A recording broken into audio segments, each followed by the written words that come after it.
Este maldito caimán ya no es ninguna amenaza, está con la educación y lleva la escuela a tu casa. El caimán es cienaguero y al San Juan él recorrió para llegar al programa Radial Ciénaga soy yo. Hola, comunidad cienaguera. Les habla Beatriz Muñoz Caro, docente de la institución educativa 12 de octubre. Bienvenidos al espacio cultural Ciénaga Soy Yo, donde nuestros estudiantes y la comunidad en general conocen más sobre nuestra cultura y tradición. La placita de la vieja barriada, dicen que sale una brujita. Yo quisiera que me saliera a mí, para ver quién va a sufrir. ¿Qué sería de la pobre brujita? Esta pieza musical que acabamos de escuchar hace parte de nuestra tradición oral, producto de cuentos populares que Aníbal Velázquez llevó a canción de una forma muy jocosa. A ver, estudiantes, ¿quién me puede decir qué es tradición oral? Buenos días, mi nombre es Roslani Araújo Pereira, estudiante de 9º grado A de la institución educativa 12 de octubre. La tradición oral son todas aquellas formas de expresión que poseen las diferentes culturas de nuestro país y que han sido transmitidas a través de relatos de generación en generación. Gracias. Muy buena respuesta. La tradición oral viene desde los indígenas y antiguas comunidades a través de la narración de relatos, cantos, fábulas, mitos, leyendas que dejaban a sus descendientes como legado de su cultura y de sus tradiciones. Toda comunidad y familia posee tradiciones que comunicar y es por eso que hoy vamos a contar las de nuestro querido municipio de Ciénaga. Escuchemos.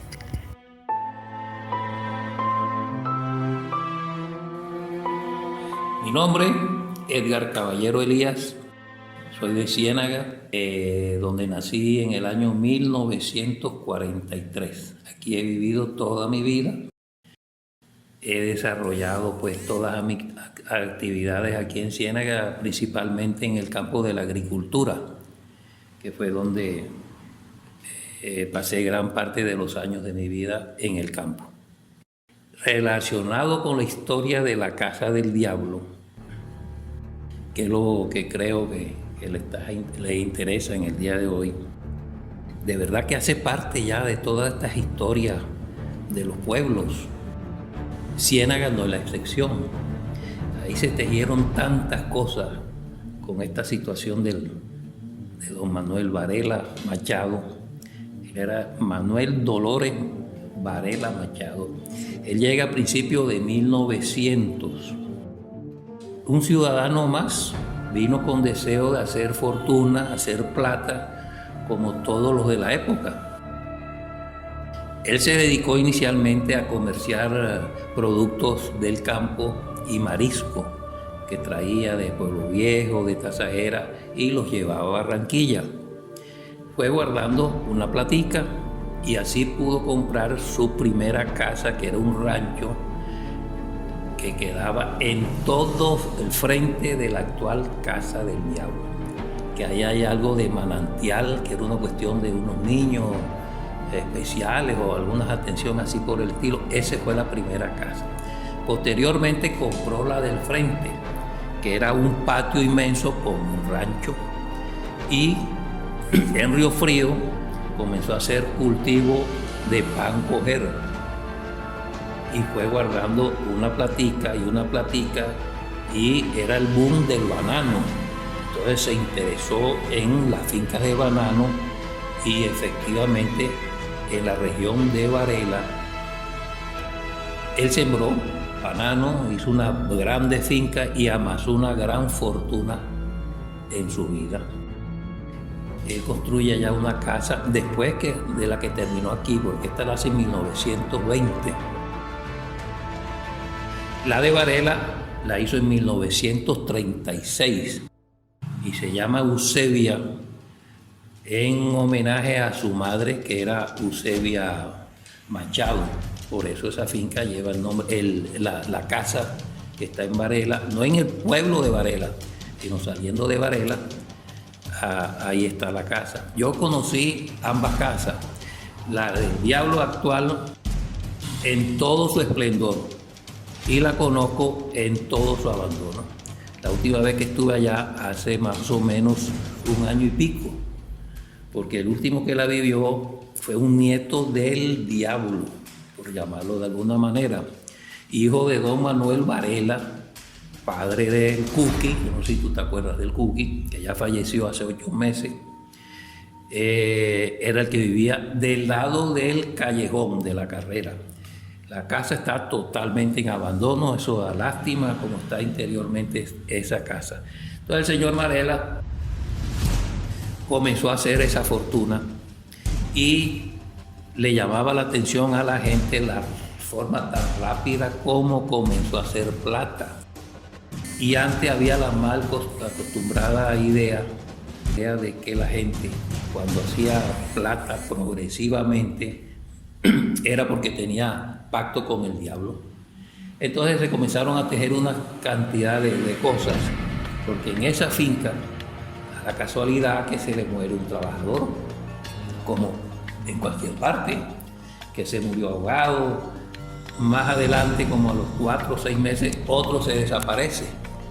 Entonces comenzaron a decir que ahí ocurrían cosas extrañas, que Varela tenía pacto con el diablo y comenzaron con todas estas inventivas. Don Manuel era un hombre prestante, trabajador, que no se metía con nadie. Entonces en su finca se presentaron robos en la finca de él y a él se le ocurrió la idea, porque ya estaba cansado de toda esta cuestión, de poner a sus celadores recorrer la finca de noche a caballo. Ya a los caballos le puso unos cascabeles, esos cascabeles que se ponían en los capuchones, los sonajeros, y salían a medianoche, en toda la oscuridad, esos cascabeles brillaban, titilaban y hablaban con voz de ultratumba cuando los rateros estaban ahí. Ellos se asustaron.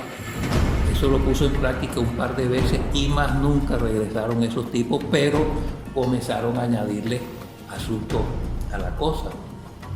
Que ahí salía, que había cuestiones, que esto era raro y se corrió la versión. Entonces él, a medida que iba haciendo este capital, ya cuando estaba ducho en el negocio del banano y tenía su buena plata, como todos los bananeros en aquella época, pues él no fue solo, todos los bananeros. A él se le ocurre ir a Nueva York, donde estaban los dueños de la compañía frutera, habla con ellos y se trae cosas innovadoras, incluyendo unas locomotoras pequeñas. Entonces, de su finca Eusebia mete un ramal hasta Varela, por eso la estación se llama la estación de Varela. El pueblo, por circunstancias, recibe el nombre de Varela, pero no porque Varela hubiera donado esos terrenos. Esos terrenos eran de Clemente Ropaín Pacheco y de Francisco Elías Fandiño. Eran mi bisabuelo y abuelo respectivamente. Ahí llegaron unos colonos, se dieron una gran parte de la tierra, fue creciendo ese poblado y recibió el nombre de Catatumbo. Ese era el nombre de Varela, Catatumbo. Entonces recibe el nombre de Varela porque la estación estaba próxima y comenzaron a llevar el pueblo de Varela, pero por la estación del ferrocarril. Entonces comienzan esa idea de esa prosperidad de don Manuel, que allá había. Es más, yo estuve la última vez hace 4 años en esa casa. Ahí está la casa desocupada, una buena casa de 2 plantas, desocupada. Alrededor de la casa están los campamentos de los trabajadores y del administrador, y es la hora que todavía temen entrar.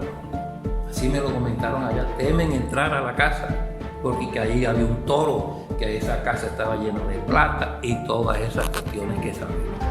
Entonces, en Ciénaga, que siempre hemos sido muy buenos fabulistas, y los cienagueros de antaño, de aquella época, comenzaron a agregarle cosas.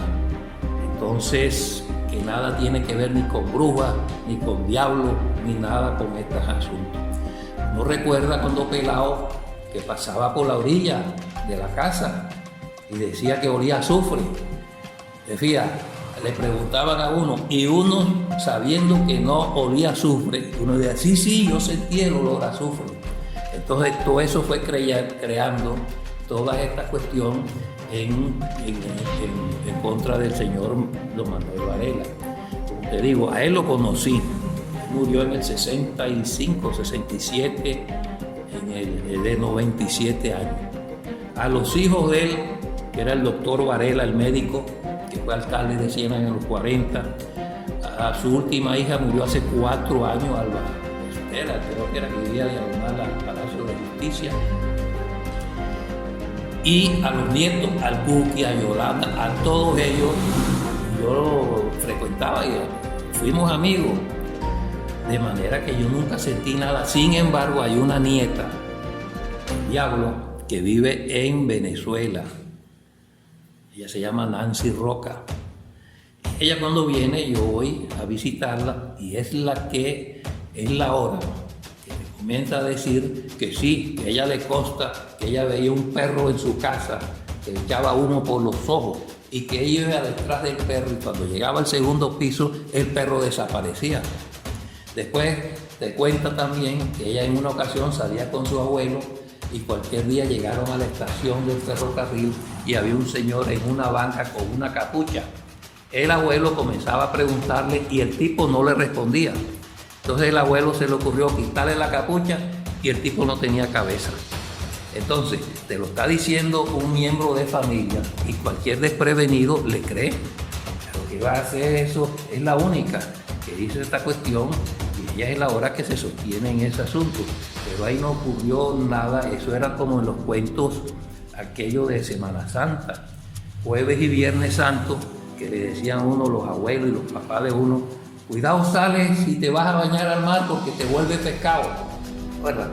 Cuidado te pones a manejar bicicleta porque te vuelves bicicleta, y uno se creía todo aquello. Entonces, aquí mismo, en esa casa había azufre, que en esta cuestión, entonces comenzaron a llamar la casa del diablo. Y a don Manuel, no siendo ya suficiente con aquello, comienzan a decirle el diablo Varela. Entonces, para todavía ir como agregándole más cosas a toda esta historia, llámese historia, leyenda, fábula, mito, como quieran llamarla, resulta que él dona unos terrenos en el San Juan del Córdoba, que vende también, pero además de vender unos terrenos, dona. Y resulta que en el año 57 o 59 muere un alumno en esos terrenos. Poco después muere otro. Entonces todo eso fue ayudando a todos estos comentarios de que efectivamente tenía pacto con el diablo, que efectivamente eso era verdad, pero no, que yo nunca he creído en esa cuestión, nunca vi nada en esa casa, todo lo contrario. Pero eso fueron cosas que se fueron tejiendo y fueron alimentando todas estas cuestiones que hoy ya hace parte de aquella historia y seguirán contándola, que mi abuela me dijo, que fulana pasó por allí, pero nada de eso, eso contribuyó sí grandemente a toda esta cuestión. Ahora, pero esto que te estoy contando son testimonios de la hija de Alba, de manera que yo creo que el día que murió fue cuando él se fue definitivamente al cielo y fue cuando el diablo descansó en paz.